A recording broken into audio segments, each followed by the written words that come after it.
yo te decía, ¿se podría apagar esta únicamente? O sea, la de...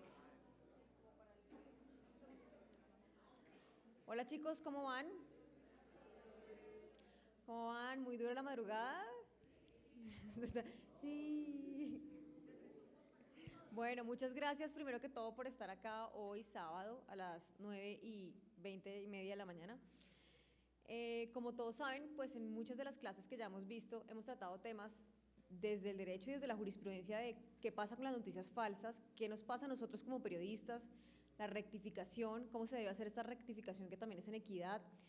Y el día de hoy tengo unos invitados muy especiales. Ellos son un grupo de periodistas que está haciendo una gran campaña que se llama No como cuento. A la mayoría de ustedes ya les he contado un poco de qué se trata, algunos de ustedes ya ha visto los tips, algunos de ustedes ya también los sigue por redes sociales en Instagram, en Facebook o en Twitter. Nosotros en este momento que les quiero presentar, está con nosotros Paula Calderón. Paula trabajó en la W y ella ya también nos va a contar un poco de su experiencia, igual que Pedro Vaca, que también todos lo conocemos, que es el director de la Flip. Y quiero dar la bienvenida a Paula para que nos cuente más acerca de pues esta iniciativa que están llevando. Vamos a ver un video primero y después ya Paula nos cuenta, ¿vale?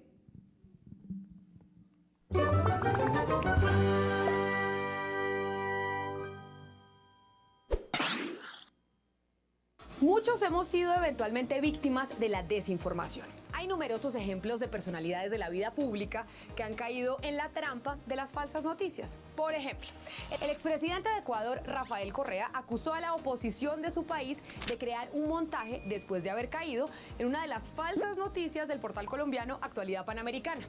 Por otro lado, el ex vicepresidente de Colombia, Francisco Santos, publicó en su cuenta de Twitter su crítica sobre el transporte de Bogotá, basándose en un artículo también de Actualidad Panamericana. Por último, el presidente de los Estados Unidos, Donald Trump, durante un discurso en el estado de la Florida, habló sobre un supuesto ataque terrorista en Suecia que nunca ocurrió. Lo cierto es que no solo los personajes de la vida pública han sido víctimas de las falsas noticias. Todos somos vulnerables a caer en la trampa de la desinformación. Y quienes promueven las falsas noticias explotan de manera intencional el fenómeno conocido como sesgo de confirmación, que consiste en que todos buscamos comprobar de una u otra manera que nuestras ideas y creencias son apropiadas y además que son correctas. Los promotores de las noticias falsas entienden muy bien este fenómeno y por eso buscan reforzar intencionalmente nuestras creencias y prejuicios a través de contenidos que no son reales. Es decir, quienes promueven las noticias falsas buscan darle a la gente exactamente lo que la gente espera leer, aun si lo que está leyendo está lleno de cosas que no son ciertas. Por eso es importante que te tomes el tiempo de leer cuidadosamente antes de compartir una noticia a través de tus redes sociales. Analiza si estarías haciendo un bien al compartir la información o si por el contrario podrías estar promoviendo la desinformación y afectando a alguien. Trata de ver más allá de tus propios prejuicios. Es tarea de todos aprender a consumir información de una manera responsable y a no comer cuento.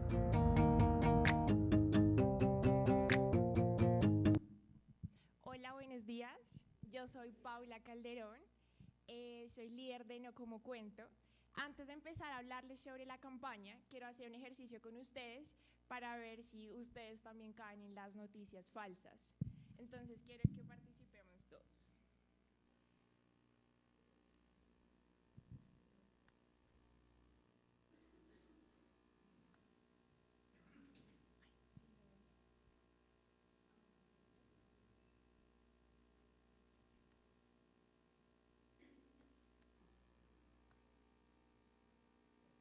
No se puede. Creo que aquí hay una opción de Zoom, acá, pero está al 100%, entonces, exacto. No, bueno, se ve. Bueno, el título. Bueno, acá hay 10 noticias y necesito que ustedes en voz alta me digan si creen que es verdadera o es falsa, ¿sí?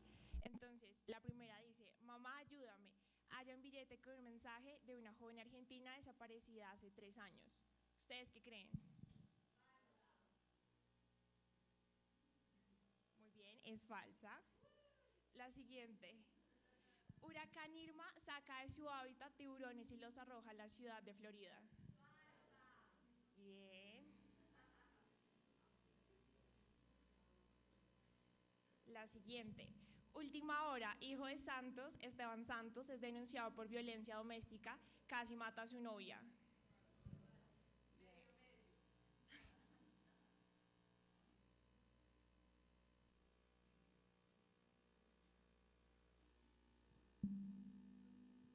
¿Ustedes qué creen que esa es qué?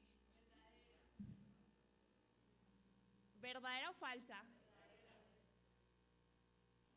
Falsa. La siguiente. A Colombia no ha llegado el arroz plástico de China. La mayoría dice verdadera. ¿Por qué dicen que es falsa? ¿Por qué?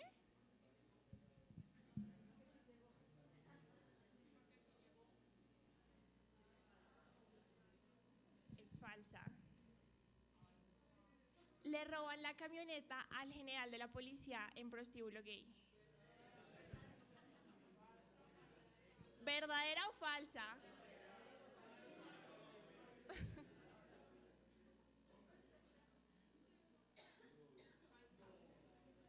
Esa es verdadera. La siguiente. 14 menores intoxicados por dulces que le vendió compañera de clase. Muy bien, es verdadera. Y no sé si alcanzan a leer. No. Esa es una cadena de WhatsApp que de pronto a muchos de ustedes les llegaron sobre lo de la ley Roy Barreras. Ya saben qué es. Dice, colombianos, acaba de pasar la ley Roy Barreras, queda solo un debate sobre normatividad.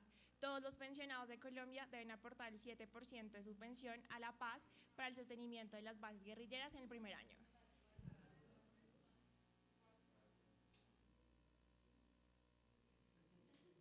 Bueno, la siguiente. Un hombre demanda a su esposa por tener hijos feos. Es falsa. Completamente falsa.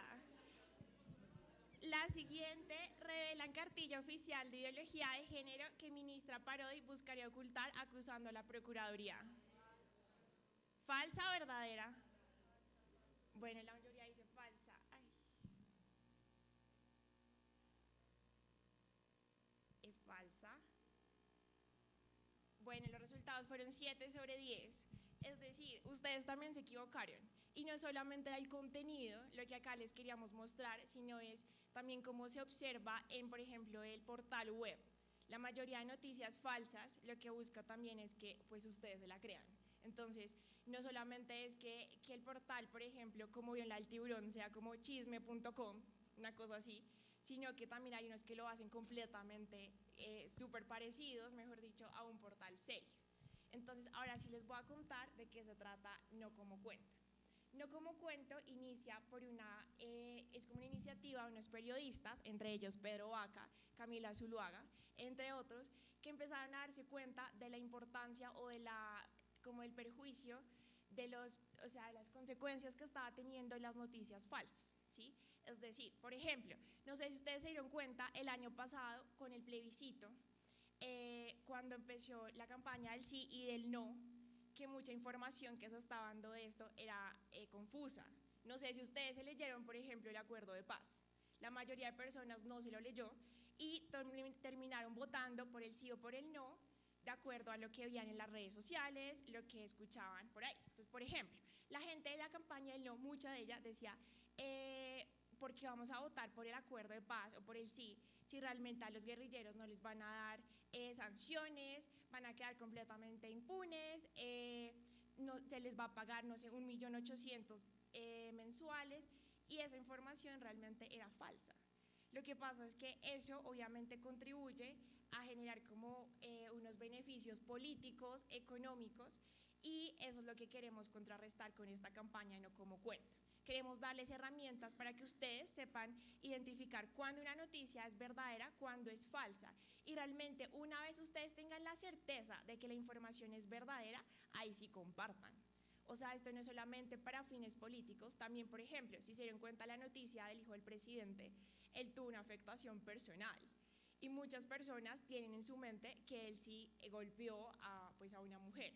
Y quitar eso, o sea, dejar como en la mente de las personas la información verdadera, ya es complicado después de que hay tanto impacto de una noticia falsa. Entonces, bueno, les voy a mostrar el video de unos periodistas que fueron los iniciales que se comprometieron con esto no como cuento, y ellos también decidieron hacer una manifestación pública dando su compromiso de como periodistas de realmente estar mejor informados y de también compartir la información veraz con ustedes.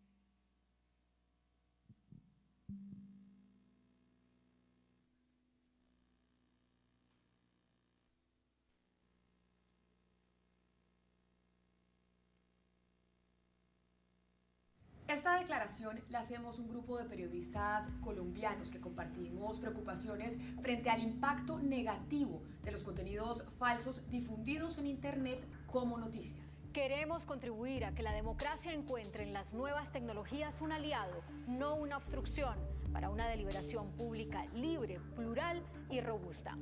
Pero para ello, como periodistas, tenemos que actuar, mejorar, transformarnos.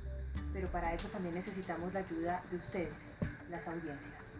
Internet ha facilitado los flujos de informaciones y opiniones sobre asuntos públicos y ha contribuido a que las discusiones sean más abiertas y francas. Con un par de clics podemos acceder a noticias de cualquier parte del mundo. Sin embargo, Internet se ha convertido en el medio ideal para la difusión de contenidos falsos, creados para mentirles y manipularlos a ustedes, las audiencias.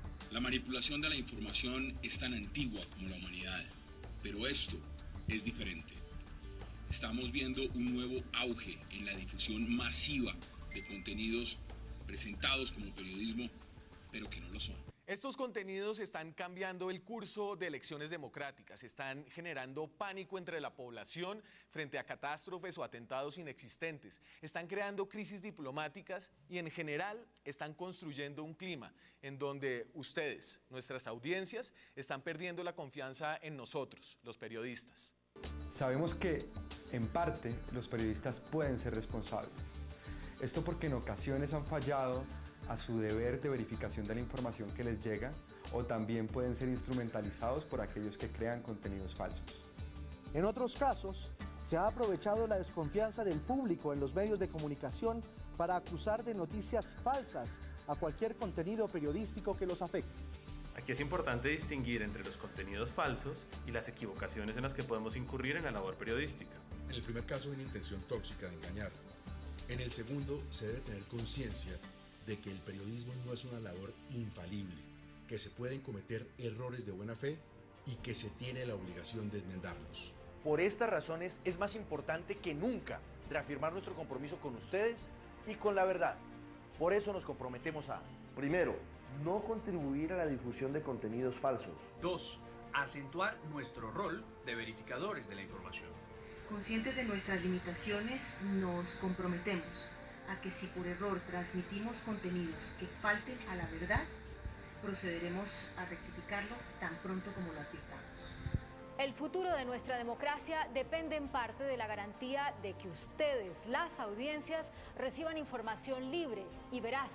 Advertimos que este compromiso no es suficiente para enfrentar el desafío de la difusión de contenidos falsos. Acá juegan un rol importante los líderes políticos, los asesores de comunicación en las campañas políticas, los medios de comunicación como empresas, las redes sociales, las plataformas tecnológicas y, por supuesto, ustedes, las audiencias. Por esa razón, hacemos un llamado a esos actores para que se sumen a nuestro compromiso público. Nosotros ya lo estamos haciendo. Nosotros ya lo estamos haciendo. Nosotros ya lo estamos haciendo. Nosotros ya lo estamos haciendo. Nosotros ya lo estamos haciendo. Nosotros ya lo estamos haciendo.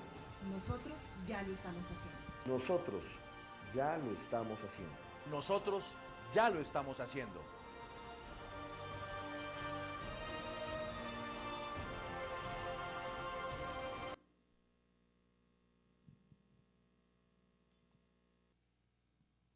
Bueno, ese fue el video inicial de donde surgió No Como Cuento. Lo que les decía anteriormente fue el compromiso que varios periodistas o de los periodistas más reconocidos decidieron hacer para comprometerse con las audiencias en compartir información de forma pues verídica, porque realmente no solo ustedes se equivocan, sino también ellos se equivocaron. La encuesta que les hice hoy, ellos también la hicieron, muchos de ellos la hicieron y se equivocaron, o sea, ninguno de ellos tuvo 10 sobre 10, entonces esto es un problema que a todos nos está afectando, y para ello nosotros creamos unas herramientas para que ustedes sepan identificar cuando una noticia es verdadera y cuando es falsa. Entonces, la primera es busca la fuente, investiga. Si se dan cuenta, muchas veces nosotros nos quedamos con el titular de la noticia o, por ejemplo, nosotros los jóvenes vemos muchas noticias por redes sociales, entonces nos quedamos con el titular, lo que se ve y seguimos bajando y ya. Y mucha de esa información es falsa y nos quedamos con eso en la mente, entonces es, bueno, investiguemos mucho más allá. La siguiente... bueno, es lo que les decía, lee más allá, no te quedes con el titular de la noticia, sino que seamos un poco más, no sé, en verdad investiguemos más. Y de hecho, si se dan cuenta, nosotros los jóvenes tendemos a no sé, ya no estamos pensando mucho más, es decir, el cerebro es como si estuviera volviéndose perezoso y nos quedamos con lo primero. Y ya es como si no nos interesa ir más allá. Entonces, esta es una invitación para que lo hagan. En tercer lugar es a quién lees. Es decir, ya hay 1000 portales web, ya hay 1000 lugares donde ustedes pueden encontrar información y esta es una invitación para que ustedes en verdad, si van a leer algo, intenten leerlo de portales serios y que ustedes en verdad confíen de la información y no de cualquier lado. La siguiente es, bueno, si una noticia es verdadera, seguramente no va a estar solo en un portal web, es decir, va a estar en varios. Porque la mayoría, por ejemplo, las noticias que les mostré en la encuesta, por ejemplo, la de los tiburones, esa está en máximo 2 portales web. Lo que pasa es que se la empezaron a compartir, pero inicialmente la noticia está solo en un lado. Entonces nos creemos que es verdad por eso, cuando en verdad no. La siguiente es, mucha gente malintencionada publica una información que es verdad, pero que fue verdad hace un tiempo, ¿sí? Entonces la publican, por ejemplo, hoy completamente descontextualizada y genera un impacto negativo. Entonces también fíjense en la fecha de la noticia. La siguiente es, fíjense si es un chiste. Por ejemplo, hay un portal, no sé si lo conocen, Actualidad Panamericana. Nosotros también trabajamos con ellos y pues ellos no es que tengan una mala intención, pero por ejemplo muchos de ustedes yo creo que también cayeron al inicio leyendo una noticia de ellos y pensaron que era verdad cuando en realidad no lo es. Lo que pasa es que ellos tienen otra forma de cómo demostrar la información. El siguiente es acude al que sabe. Hay portales o ya hay plataformas, organizaciones que están verificando cuando una información es verdadera o falsa. Hay una, por ejemplo, se llama Colombia Check, que verifica si una información es verdadera o falsa. O hay otros medios que ya están también contribuyendo a esto, como por ejemplo Caracol Radio, La Silla Vacía, en fin, que ya hay varios donde ustedes pueden acudir cuando tengan dudas de si una información es verdadera o falsa. Y el siguiente es considera tu sesgo. Muchas veces, por nuestra posición política o religión, tendemos a juzgar una información de otra forma y la gracia es ser un poco más objetivos frente a cómo estamos percibiendo una determinada noticia.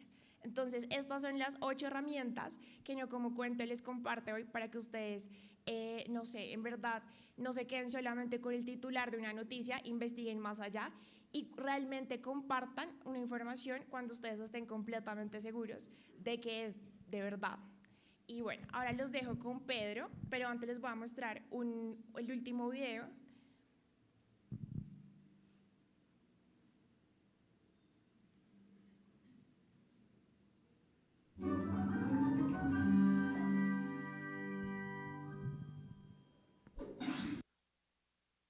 Internet se ha convertido en un medio ideal para la difusión de contenidos falsos creados para manipular, mentir y defender los intereses particulares de unos pocos. El mundo entero está viviendo un auge en la difusión masiva de contenidos que son falsos, pero que son presentados al público, es decir, a ustedes, como noticias o acontecimientos reales. Esos contenidos están cambiando el curso de las elecciones democráticas en el mundo generando pánico entre la población frente a catástrofes o atentados que son inexistentes, creando así crisis diplomáticas y profundizando la creciente polarización que hay en el mundo. Las noticias falsas están construyendo un clima de profunda desconfianza en la sociedad. Y por esa razón, entre todos debemos aprender a ser críticos.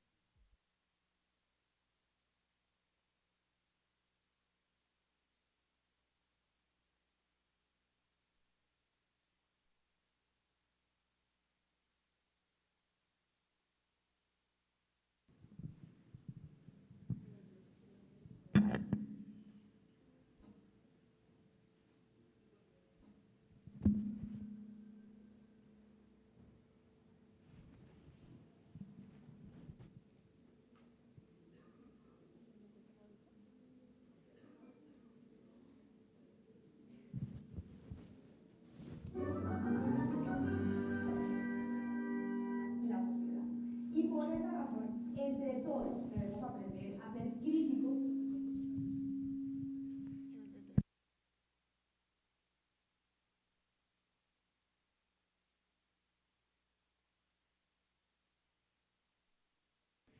Bueno, entonces finalmente nuestra campaña se basa en este momento en hacer eventos como el que estamos haciendo hoy y en hacer estos videos que los compartimos en nuestras redes sociales. Si quieren pueden entrar y verlos todos y pues para que vean también más información que nosotros compartimos. También cuando nosotros nos damos cuenta de cuando una noticia es falsa, la compartimos para que también sea masivo, no solamente la información falsa, sino cuando nos damos cuenta que esta es falsa para que la gente comprenda esto y no lo siga replicando.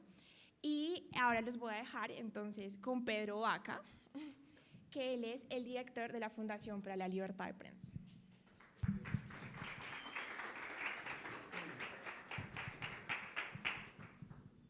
Bueno, buenos días a todos y a todas. Gracias por la invitación. Mejor acá, así.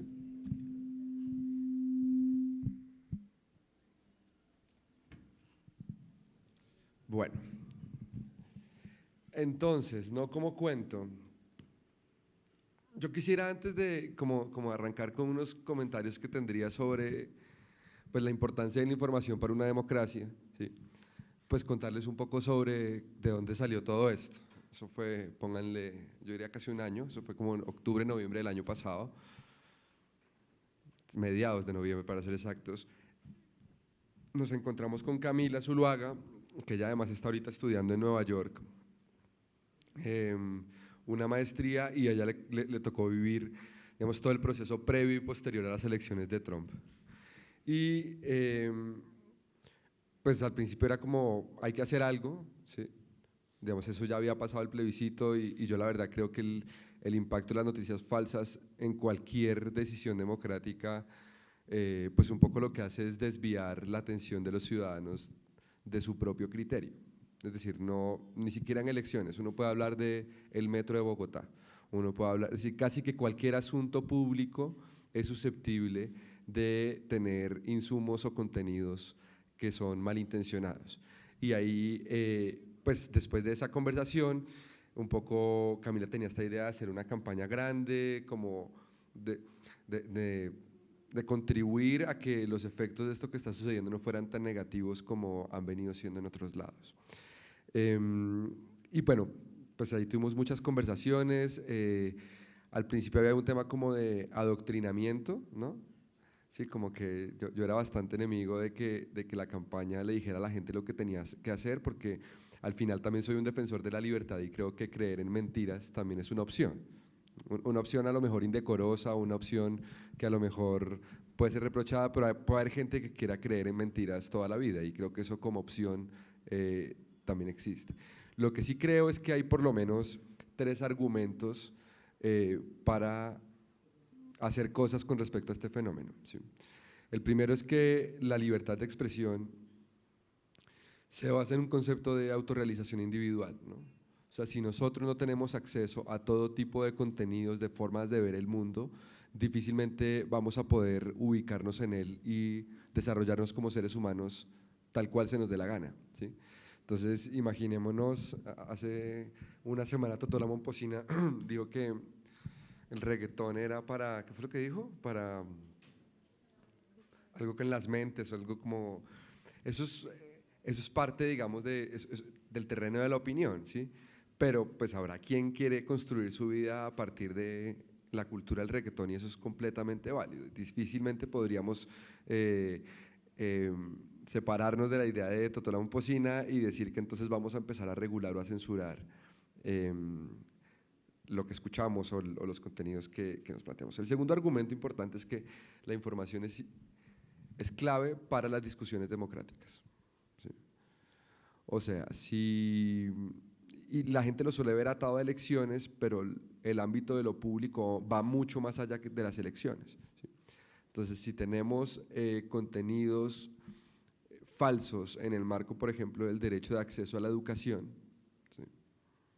Entonces, si por ejemplo, no es el caso, pero voy a ponerlo a modo hipotético, si se dice que la Universidad Nacional, que tiene una oferta pública, va a cancelar los exámenes de admisión para estudiantes de regiones apartadas del país, y eso es algo que es tomado como cierto por algunos jóvenes que están saliendo de los colegios, eso puede frustrar su derecho a la educación. O sea, estamos hablando o sea, esto no es un asunto de izquierda, derecha, arriba, abajo, sino es un asunto de vida democrática, ¿sí? Si nosotros no tenemos información suficiente sobre, o sea, la provisión del servicio del derecho a la salud, o hay información falsa, que de hecho ha pasado, o hay, digamos, discusiones frente al tema de que determinado medicamento puede llevar a estas consecuencias, o que determinado tratamiento puede ser nocivo. Es decir, el factor de distracción dentro de la toma de decisiones públicas nos lleva al tercer argumento, que para mí es el más importante, y es la libertad de expresión es muy importante para que nosotros podamos ejercer otros derechos. Es lo que se llama como un derecho vehículo, un derecho instrumento, ¿sí? Yo no puedo acceder a créditos del Fondo Nacional del Ahorro si no tengo información. Perdón, yo no puedo ejercer mi derecho a la vivienda si no tengo información sobre el Fondo Nacional del Ahorro o los créditos a los cuales puedo acceder o los programas que existen. Yo no puedo, digamos, llevar a cabo o garantizar mi derecho a la educación si no tengo información. Entonces la información se vuelve algo trascendental en la vida de los seres humanos y se vuelve algo clave para la construcción de las democracias. Y ahí empiezan un poco las frases de cajón que yo creo que uno tiene que mirar de manera un poco crítica, como que los periodistas son los perros guardianes de la democracia, o que la libertad de expresión es la piedra angular de la democracia, o que sin periodismo no hay democracia. Yo creo que todo eso es cierto, pero en todo eso también hay una hipótesis de soberbia en cómo hemos construido la información. Y esta es la segunda parte de lo que quiero decir. Entiendo que ustedes aquí han visto rectificación, verdad, bueno, verosimilitud, ¿no?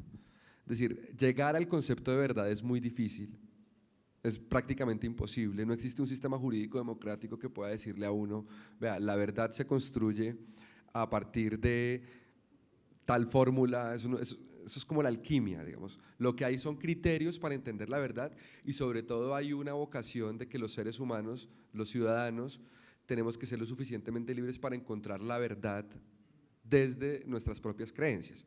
Entonces yo, por ejemplo, les digo que Monserrate es de color rojo, ustedes van a decir que no, y seguramente van a decir que no porque tienen una experiencia y tienen una serie de insumos, no sé si fueron, no sé si vieron la foto, no sé si lo ven de lejos, pero saben que Monserrate es blanco, ¿sí?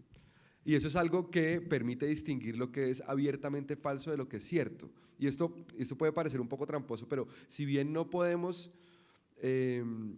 decir con total claridad qué es la verdad, lo que sí podemos es decir cuáles son insumos legítimos para que otros construyan la verdad, ¿sí? Y entonces, cuando hablamos de las noticias falsas, ¿sí?, estamos hablando de que son insumos que tienen unos intereses completamente distintos a los que yo les decía. No pretenden que ustedes se autorrealicen individualmente, no pretenden fortalecer una democracia y no pretenden que ejerzamos otros derechos, ¿sí? Y ahí viene una parte que es un poco frustrante, y es que para los que trabajamos en estos temas de libertad de expresión, uno suele decir, vea, lo más importante de la libertad de expresión es que debemos convivir con todo tipo de contenidos, incluso aquellos falsos, ¿sí? Hay un principio que se llama el de la autocorrección, entonces si yo les digo que Monserrate es rojo, ustedes simplemente no le van a dar trascendencia a eso porque ustedes tienen otra forma de verificar que Monserrate es blanco, perdón. Y entonces decimos que los ciudadanos necesitan todo tipo de informaciones y opiniones para construirse una imagen de su entorno y tomar decisiones sobre su futuro. A mí me sale derecho esa frase todo el tiempo. Y claro, eso parte de la posibilidad de que las personas puedan sorprenderse con contenidos nuevos. Es decir, si yo, por ejemplo, creo que el metro se está construyendo bien y me salta otro contenido, una investigación periodística que dice, no, el metro a lo mejor no tiene suficientes estudios, yo, oh, sorpresa, me voy a cuestionar y voy a decir, no, a lo mejor debería dudar, o no, a lo mejor sigue estando bien. Y lo cierto es que vivimos unos tiempos en los cuales la controversia, hemos restado valor a la controversia. Casi que consumimos medios para que confirmen lo que nosotros ya sabemos, y eso es una actitud muy soberbia, ¿sí? O sea, si yo considero que este es un país castrochavista, yo consumo medios que lo que hacen es replicar lo que yo ya sé. O si yo considero que el proceso de paz es lo mejor que le puede pasar a este país, yo consumo contenidos que confirman y difunden lo que yo ya sé. Luego, la capacidad de sorprendernos con otro tipo de cosas se perdió. Y ese es un lugar del cual, digamos, ese es un sentir del cual se alimentan los que generan contenidos falsos. Porque ellos saben que ya hay una matriz de difusión, que ya hay una serie de redes que permiten, digamos, que a través del acaloramiento y en mi concepto de la soberbia, porque ya no nos dejamos sorprender con otro tipo de contenidos. Y ahí se nos abre un cuarto asunto, y es, ¿qué hacemos con las mentiras? Y fue, digamos, la parte gruesa de nuestra discusión con Camila el año pasado, y es, pues con las mentiras nos toca convivir, porque con las mentiras han estado ahí todo el tiempo, y sobre todo porque no tenemos una forma para censurar previamente las mentiras. O sea, no podemos decir, se prohíbe decir mentiras en Colombia, ¿sí? Lo que podemos decir es, convivamos con ellas, pero generemos mejores criterios de apropiación social de ese contenido. Yo estudié en la Universidad Nacional. En la Universidad Nacional los baños son un lugar muy interesante, ¿no? Entre otras cosas porque son lugares donde hay muchos letreros, donde hay muchas expresiones, donde algunas bochornosas, otras insultantes, otras cargadas políticamente. Ahora, cuando uno está en el baño de la Universidad Nacional y ve esos letreros, uno a esos letreros le da la categoría de letrero de baño de la Universidad Nacional. O sea, eso no es una investigación periodística de semana, ¿sí? Uno también, de acuerdo, o si a uno le reparten un panfleto diciéndole que el almuerzo acá cuesta 14.000, pues uno a eso le da el valor que tiene ese contenido. Lo que creo que nos está sucediendo un poco a través de la transmisión de contenidos a través de plataformas digitales es que no necesariamente tenemos esa capacidad de distinguir qué es un gran mural y qué es simplemente un aviso de un baño en una universidad pública, ¿sí? Entonces creo que ahí, más que ponernos en la lógica de regular, que ya también hay gente que lo está haciendo, es decir, en el Congreso actualmente hay un par de proyectos de algunos parlamentarios que están, por ejemplo, pretendiendo que haya penas de cárcel para el uso de las cuentas falsas. Entonces no sé si han visto estas cuentas de Álvaro Uribe Val y bueno, casi todos los políticos tienen una cuenta fake que son divertidísimas, pero que son anónimas al fin y al cabo. Podrían ser de alguna manera restringidas si este tipo de leyes se aprueban. Yo la verdad dudo y espero que no pase, pero lo que me interesa significar es que hay gente que está pensando en regular este problema. O sea, hay gente que quiere que haya consecuencias, bien sea de multas o de cárcel, para quien haga algún contenido que se considera o tenga algún comportamiento que se considere inapropiado en Internet. Y ahí lo que pensamos a final del año pasado, y creo que es un poco el espíritu que está detrás de esta iniciativa, es que lo que hay es que fomentar criterios y lo que hay es que fomentar una autorregulación. ¿Pero una autorregulación de quién? O sea, ¿a quién vamos a pedirle que se autorregule? Entonces, uno en primer lugar puede pedirle a los periodistas que se autorregulen. Es decir, cuando hay un contenido sospechoso, digamos, cuando no falso, y esto es tramitado a través de un periodista, pues eso le genera, digamos, una aureola de bondad a un contenido malintencionado. Luego, este video que hicieron los periodistas para mí es un gesto bastante significativo, porque lo que quieren decir es, vamos a hacer todos nuestros esfuerzos para apartarnos de volvernos un motor de difusión de un contenido malintencionado. hay que hablar de la autorregulación de los medios, ¿sí? Porque si los medios de comunicación no entienden este asunto como algo que les afecta a su credibilidad, pues vamos a tener muchos problemas. Incluso también ya hay serias discusiones sobre portales y medios que se han creado exclusivamente para esto. Y eso no se censura, digamos, eso es algo que debería seguir allí. Lo que creo es que la sociedad debería rápidamente, o a lo mejor más temprano que tarde, desarrollar cualidades y herramientas, y sobre todo una conciencia pública de cuáles son los criterios para entender esa información y cómo se percibe, ¿sí? ¿A qué lugar la llevo? La llevo a la información más importante que yo voy a compartir con las personas que más quiero, con las que más relación tengo, o la dejo como el graffiti que pasé cuando iba para la universidad.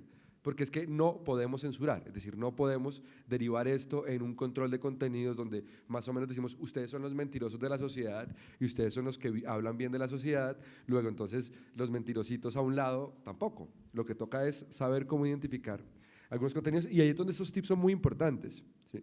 Si ustedes ponen esos tips en función de los contenidos que les llegan, muy seguramente van a ver que o hay una fecha vieja, o no hay alguien que esté firmando, o es un contenido que está en un solo lugar, ¿sí? O no tiene, digamos, la suficiente fortaleza en términos de fuentes periodísticas. ¿A quién más hay que autorregular? Esta es una parte en la cual yo creo que estamos crudos y vamos a estar crudos por mucho tiempo. Creo que hay que autorregular a las plataformas. Es decir, mentiras ha existido durante muchísimos años en la humanidad, pero Facebook, Twitter, WhatsApp, las plataformas a través de las cuales nosotros estamos empezando a compartir información, es algo bastante nuevo, ¿sí? Entonces, eso además tiene unos algoritmos detrás, que son algoritmos que por lo general no son transparentes, digamos, no sabemos exactamente cómo funcionan esos algoritmos, que priorizan la información, y eso genera otro asunto que es lo que llaman ya las burbujas de información. ¿No se han escuchado hablar de ese concepto? Entonces, si ustedes entran a mi timeline de Facebook, por ejemplo, ustedes van a ver que yo veo toda la información exactamente como yo la quiero recibir. Es decir, al final nuestras redes sociales son clubes de afinidad, ¿no? Entonces, si usted es pro paz, entonces la paz va a ser, la paz va a existir, la paz está ahí, todo el mundo habla, es trending topic. Si usted es, no sé, de otro tipo de tendencia, entonces todo su entorno, porque el algoritmo le ofrece a usted lo que usted quiere ver. Y eso es un problema democrático grueso, porque las democracias se basan también en que nosotros podamos ver y discutir lo que no queremos ver. ¿Sí? La democracia es ante todo controversia, ¿sí? Por eso yo soy, por ejemplo, de los que defiende al Centro Democrático en términos de su discusión frente al proceso de paz. Es mucho mejor cualquier proceso político como el proceso de paz si existen fuerzas de oposición que estén criticándolo todo el tiempo, porque si no, con la aureola de la paz vamos a ir haciendo cosas que a lo mejor no están del todo bien. Entonces la controversia pública es muy importante. Lo que pasa es que también el mundillo de las redes sociales nos genera unos niveles de confianza y de autoconfianza, pero sobre todo nos corta puentes de diálogo con otros sectores de la sociedad en la que vivimos, y eso es grave, ¿sí? Porque entonces nuestras redes sociales son tal cual nosotros, pero la sociedad es un poquito más de lo que nosotros pensamos, y las sociedades siempre tienen que pensarse en niveles de estabilidad y de cambio. Entonces las redes sociales te generan solo el ingrediente de estabilidad, pero no te generan el ingrediente de cambio. Y ahí las plataformas están haciendo cosas, hay que decirlo. Hoy en día ustedes ven que Facebook tiene varias iniciativas para, es que cualquier palabra en este tema es delicada, pero para señalar como sospechoso algún contenido. Entonces no hay una censura, pero brinda la oportunidad de que uno señale como sospechoso un contenido de ser falso. También hay unos informes de transparencia que Google, que Twitter están publicando una vez al año. Pero lo que quiero decir es que es un actor, las plataformas son un actor. También es importante en este tema pedir autorregulación hemos dicho varias veces, de las campañas políticas, de los actores públicos, porque es que lo otro que se mueve detrás de esto es que, y ahorita estamos ya alistando motores para ver cómo eso va a ser, o sea, los candidatos muchas veces contratan agencias de publicidad que tienen estructuras para sembrar contenidos falsos o que favorezcan a su candidato o que enloden al otro candidato, y eso todo es un ciclo, ¿sí? Y hay gente que vende estos servicios con fines de favorecimiento de una propuesta. Entonces, un mínimo requisito de autorregulación es que los políticos que van a concursar tanto al Parlamento como a la presidencia el próximo año, hombre, se comprometan a no comprar contenidos falsos y a no utilizar la creación de contenidos falsos como parte de sus campañas políticas. Sinceramente, yo creo que no lo van a hacer. Ahora, y creo que si lo hacen, habrá un margen enorme de que incumplan esa promesa. Pero el hecho de que como sociedad les pidamos que lo hagan, creo que es un avance, ¿sí?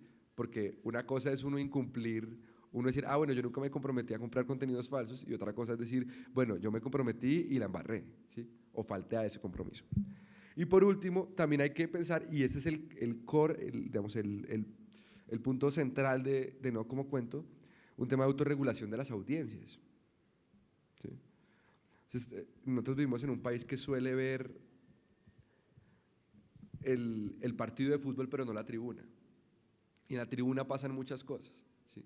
Y como espectadores tenemos derechos, y como audiencias tenemos derechos, pero también tenemos o jugamos un rol muy importante en lo que tiene que ver con la posibilidad de que se difundan o no este tipo de contenidos. Entonces, un poco lo que nos dimos cuenta con Camila, ahí es a donde toca ir, o sea, toca ir a todas las universidades que podamos, a todos los espacios, o sea, esto es un tema de evangelización, ¿sí? Porque lo que vemos es que no hay suficientes espacios para que las audiencias se expresen, no hay suficientes criterios en las audiencias para consumir información en la era digital, es decir, si ustedes ven la cantidad de tiempo que nosotros pasamos con un celular versus lo que nosotros sabemos sobre seguridad de la información que está ahí, los actores que producen esa información, los algoritmos que no la organizan, la forma como nos llega. Es decir, es una sobredosis de consumo versus un déficit de cómo funciona. O sea, ya se está hablando, y muy seguramente en los próximos meses, años de No Como Cuento va a ir hacia allá, de lo que se llama alfabetización mediática, ¿sí? Muchos, y me incluyo, somos totalmente analfabetos en el tipo de tecnología que utilizamos, ¿sí? Y la utilizamos mucho, que es como aquella época en la que hacían propagandas en la primera mitad del siglo XX, propagandas de Marlboro de mujeres con niños fumando, no sé si las han visto alguna vez. O sea, la gente fumaba, pero todavía no había una conciencia pública de que era algo que podría producir cáncer, o que la verdad es fatal si lo haces al lado de un bebé, pero en ese momento era la mujer fumando con su bebé, pues es algo cool, ¿sí? Aquí yo creo que nos está pasando un poco lo mismo, es decir, estamos tragando toda la tecnología que podemos, lo cual está muy bien, pero somos poco conscientes o estamos poco alfabetizados en esto cómo funciona. A futuro las carreras, los programas, digamos, de formación básica, secundaria, deberán incluir componentes de estos, porque es que esto lo que sí sabemos es que nos está jodiendo la democracia, y perdón la expresión, ¿sí? Esto lo que nos está haciendo es, nos está sembrando un miedo, ¿no? Véanlo, o sea, ustedes ven Estados Unidos, plebiscito, Holanda, Francia, Alemania. Todas estas convocatorias a votaciones ya no son fiestas democráticas, es todo el mundo asustado porque nadie sabe qué va a pasar, no hay una sola tendencia, todo el mundo cree que es el caos.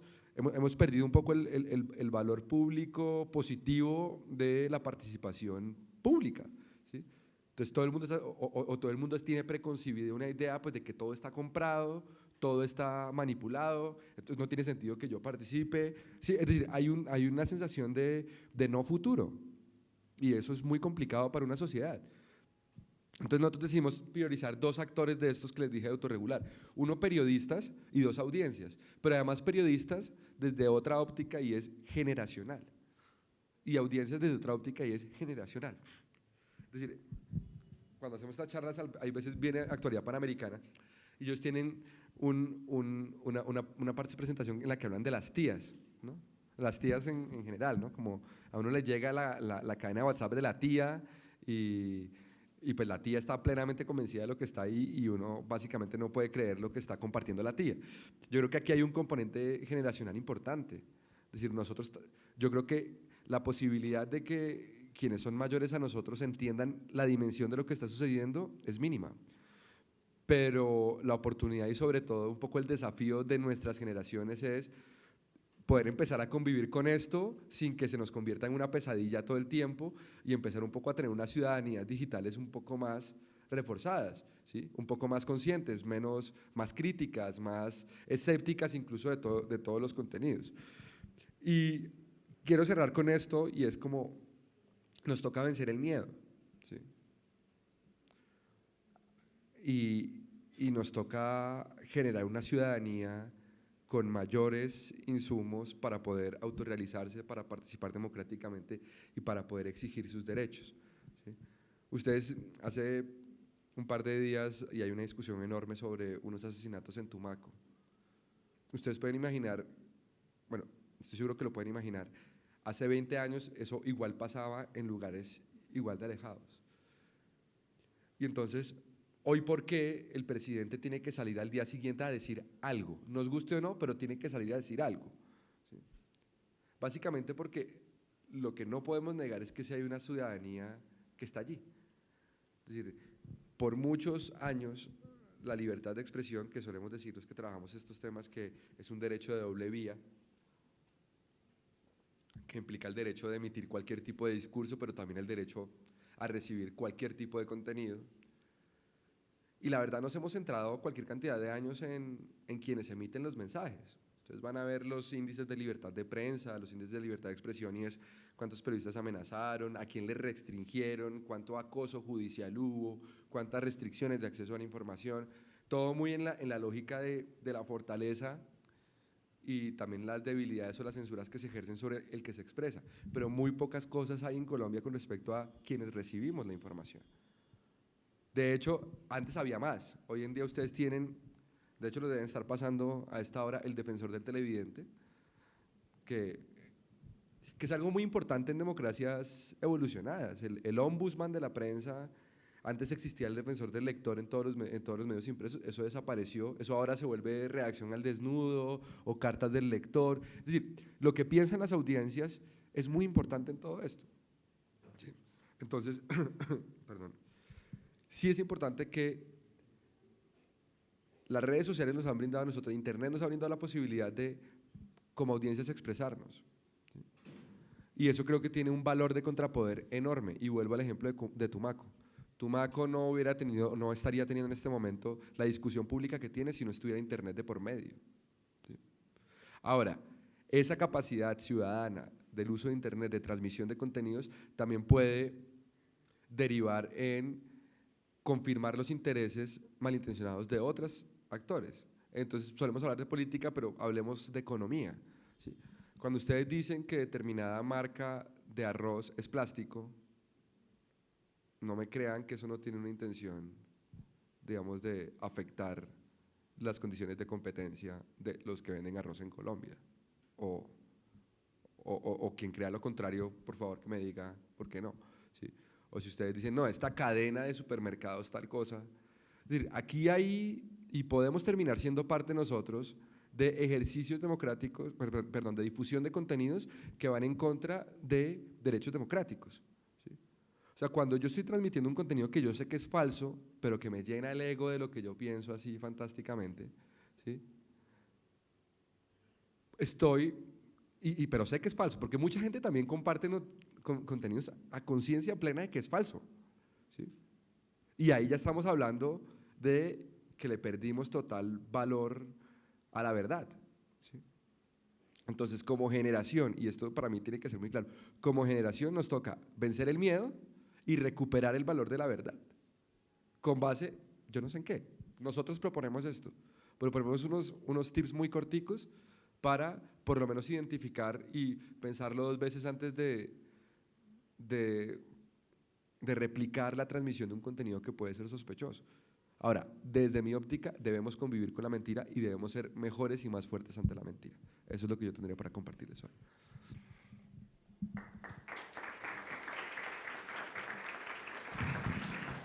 Bueno, Pedro, muchísimas gracias.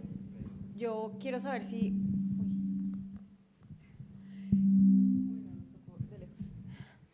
Quiero saber si de pronto alguno tiene una pregunta. Vamos a escoger solamente 3 personas que tengan preguntas muy puntuales ahorita, porque la idea es que vayamos a nuestro break a las 10:30, que es en 10 minuticos, o sea, tenemos por eso espacio para dos preguntas, más o menos 2 o 3 preguntas, y luego después del break volvemos, hay que volver, sí, hay que volver, y después del break volvemos, y es la parte en la que, con base en algunas preguntas que usted ya ha hecho en el papelito que les acabamos de repartir, si alguno no tiene y tiene que hacer una pregunta, por favor díganos para, por favor, pasarle el papel. Ya ahí ya vienen las preguntas que usted hizo, pero que su vocero va a hacer Socorro Porro, digamos, en el escenario, donde Pedro se va a dejar muy amablemente hacer las uñas. Espero que no haya mucho cuero y mucha cosa, pero de todos modos, con mucho amor le hacemos el manicure después del break. Entonces, ¿alguien quiere hacer una pregunta ahorita, en este momento? Que se mueren las ganas de hacerle una pregunta a Pedro. ¿O que ha surgido?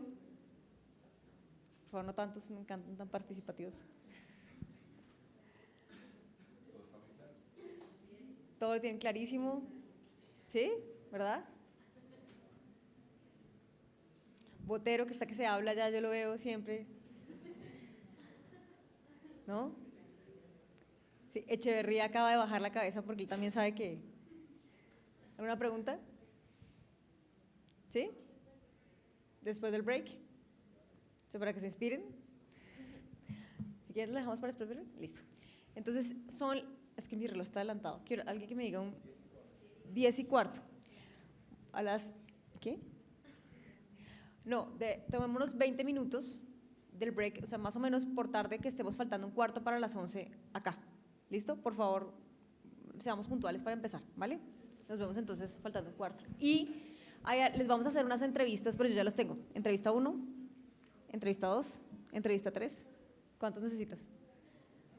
4. ¿Alguien quiere salir en unas entrevistas que les van a hacer los de No Como Cuento acá? Si alguien voluntariamente quiere salir. Acá, listo. Ángela también. Listo, ya te tengo. Vale, gracias.